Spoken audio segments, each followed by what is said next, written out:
waliin taalu Tose abdaduu narra caalchiste Nagaatti deemtee nama raachiste Baay'ee kalaa kala wallaalu Namni namaa waliin taalu Tose abdaduu narra caalchiste Nagaatti deemtee nama raachiste Ganna oleef mucaa maraateen beekanii Baay'ee kalaaf nyaadhee dhugaaf fayyaa se'anii Amfayyaan qabuu keessi komadaa Yoomiin gammadee yoom baagadaa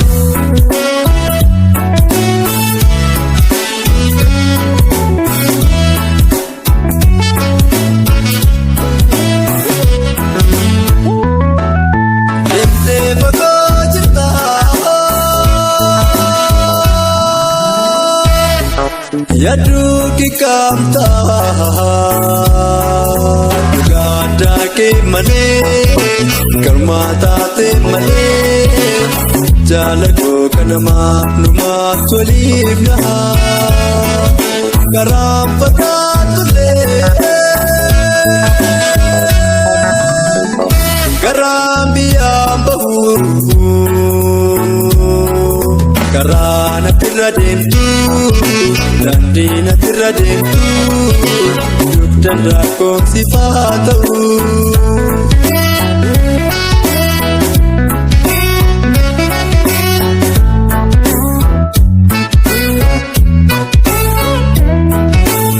Bakka isa bariisaa Bifu bariifatu ati Abjuudhaan si argaa Lafti bareedidde Simbir wajjuu didde Yoomumaa naa bareeddi Bakka isa bariisaa Bifu bariifatu ati Abjuudhaan si argaa Lafti bareedidde Simbir wajjuu didde Yoomumaa naa bareeddi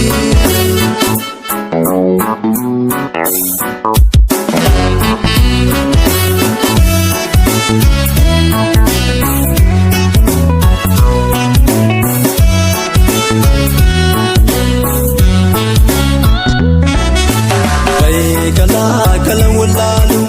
Namni namaa waliin taalu Tose abdaduu narra caalchiste Nagaatti deemtee nama raachiste Baay'ee kala wallaalu Namni namaa waliin taalu Tose abdaduu narra caalchiste Nagaatti deemtee nama raachiste Ganna oleef mucaa maraateen beekanii Baay'ee kalaaf nyaadhee dhugaaf fayyaa se'anii Amfayyaan qabuu keessi komadaa Yoomiin gammadee yoom baagadaa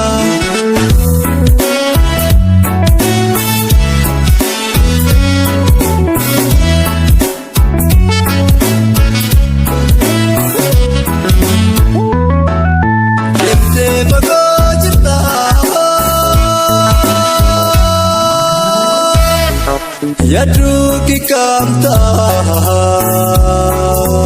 Gada ke malee Karmataate malee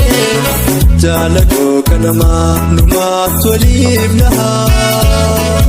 Garaan fagaatulee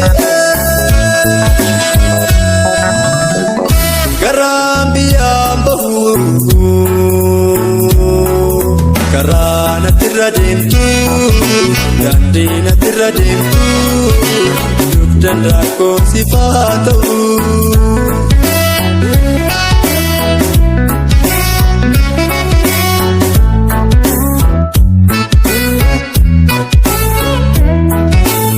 Bakka isa bariisaa Bifu bariifatu ati Abjuudhaan si argaa Lafti bareedidde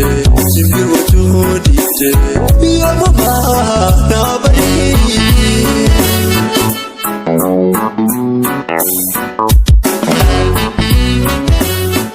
Ganta Mitioli Africa Tube subscribe